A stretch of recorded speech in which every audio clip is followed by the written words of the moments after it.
Hi, everyone, and welcome to KISS Media TV. My name is Heather, and it is a pleasure to be speaking with you today. I want to talk to real estate agents about Zoom. We have a number of clients that are using Zoom right now and are being extremely successful with it. And Catherine and I have been teaching conducting business virtually now for over 2 months to primarily about 2,500 real estate agents. And one of the things that we've been talking a lot about is Zoom and how you can use Zoom for your business and what are some of the best practices. So first of all, anyone can use Zoom for free.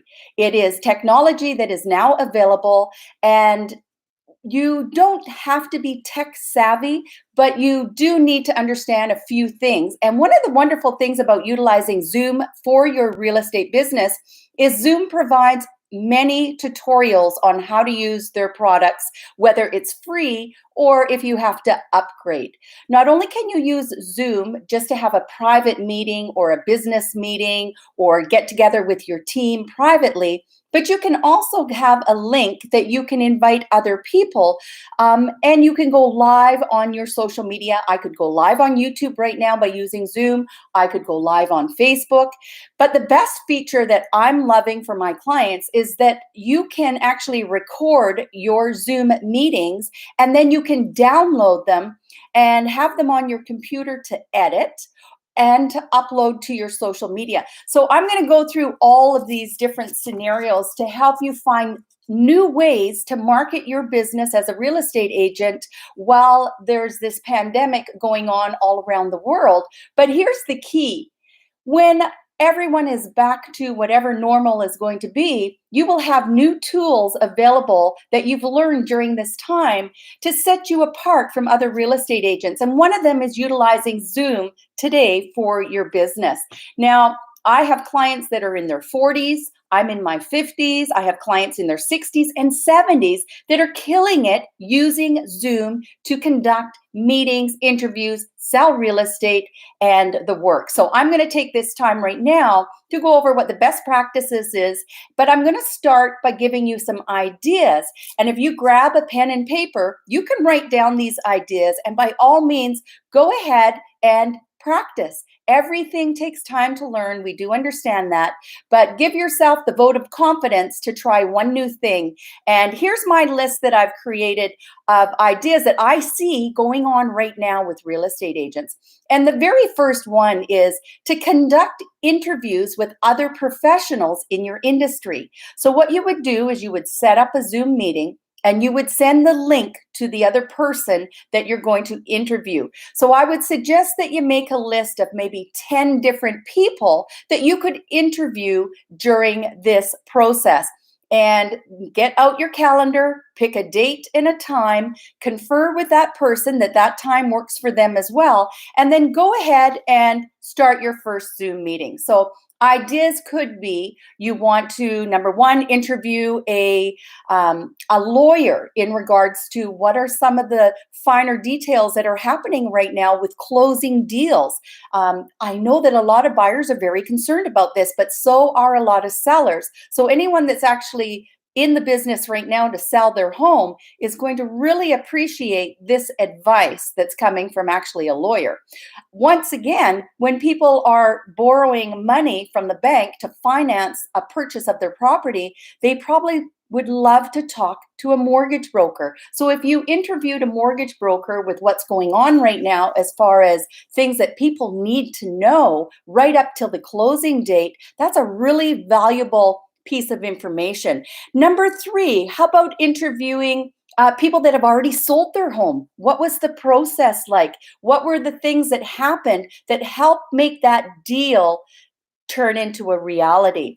You could also, number four, you could interview the seller with how they feel about people coming into their property or what the seller did to help sell the property. In fact, if you ask the seller, did they do a virtual tour for you or any of the details that went along with making that a successful sale?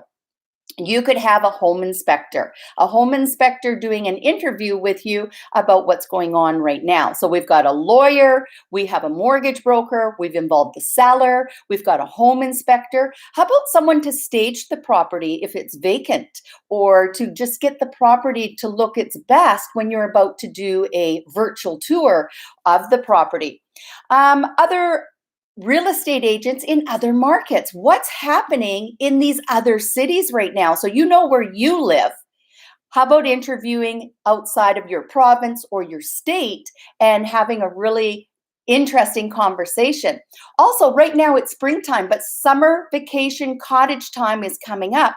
So maybe interview a real estate agent that works in the cottage country. So these are just all ideas to help you figure out how you could create and conduct some Zoom meetings right now.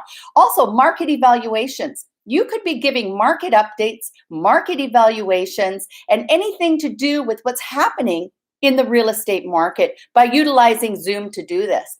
Now, once your seller's done a tour for you, or you've got your own pictures of that listing on your desktop computer, you could create a Zoom meeting and you could record it. So I'm actually suggesting that you record all your Zoom meetings. And when you hit record, when the Zoom meeting is finished, you can actually download that Zoom and have it on your desktop. And we're going to talk about what you can do with that Zoom in a minute. But first, I want to talk about if you were doing a Zoom and you shared your screen. So what I'm talking about is you've got pictures of your listing and you're talking to me about it just like I'm talking to you right now. Well, another option is to click and share your screen. From here, you could have your website open to that listing and you could walk the potential buyers or the viewers through each room of that property, talking to them about the features and the benefits and everything that you already know about that property.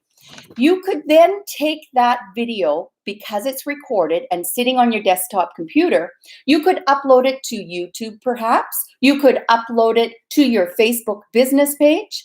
But the other thing that you can do with it is you could transfer it to your smartphone. Now, for transferring large files, I'm going to recommend WeTransfer because it's free. So wetransfer.com.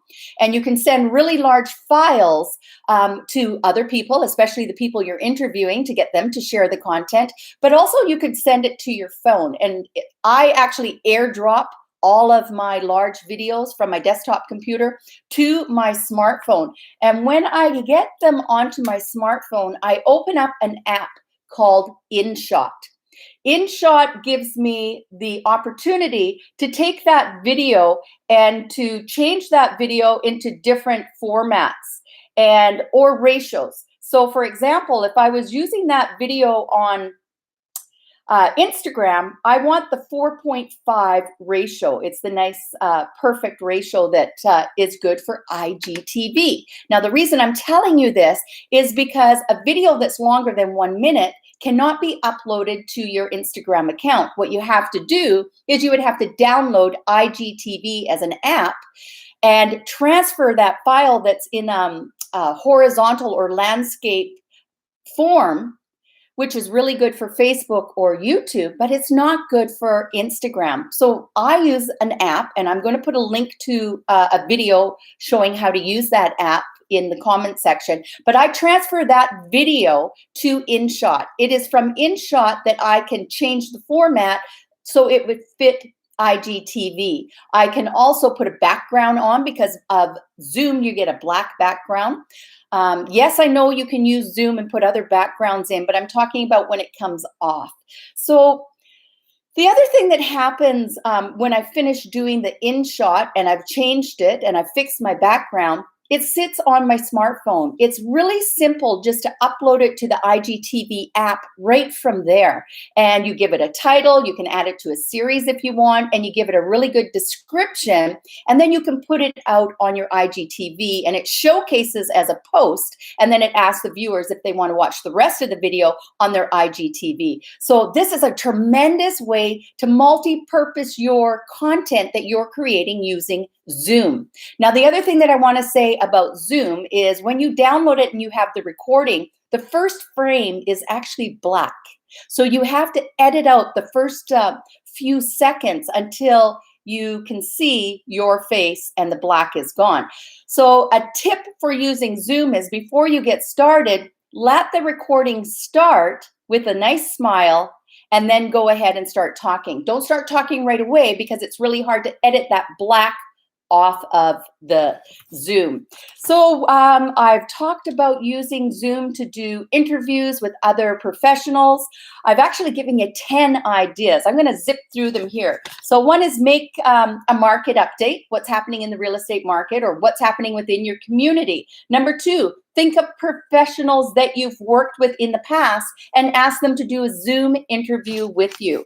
Number 3, you could go with mortgage brokers, lawyers, talk about homes that you've sold already, interview home stagers, home inspectors, other realtors in other markets.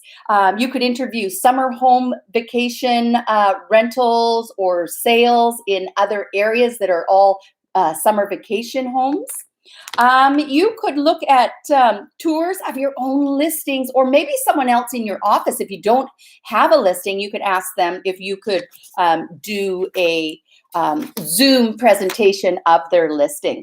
So once you've got the Zoom, you're going to transfer it to your desktop. You're going to edit the black screen off of it, and then you're going to multi-purpose that Zoom video to go onto all your other social media. You could even take it once it's on YouTube, and you could take the link and you could embed it into your website as a vlog. So a vlog is a blog and a video, and that's why they call it a vlog, V-L-O-G.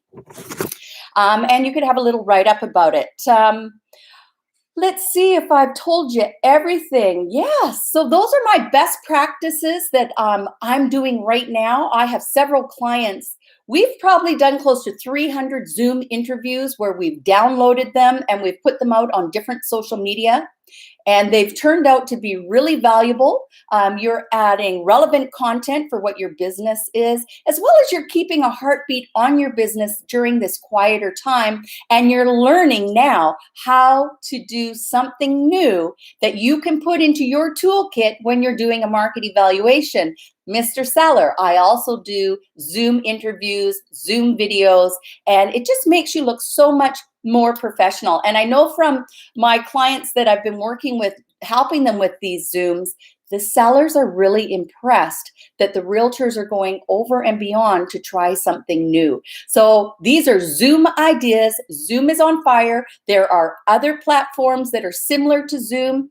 My whole point behind this video is to step out of your box, pick one thing, and just see if you can implement something new into your business. And quite frankly, it's a lot of fun. My name is Heather, and if you have any questions, don't hesitate to add them in the comment section.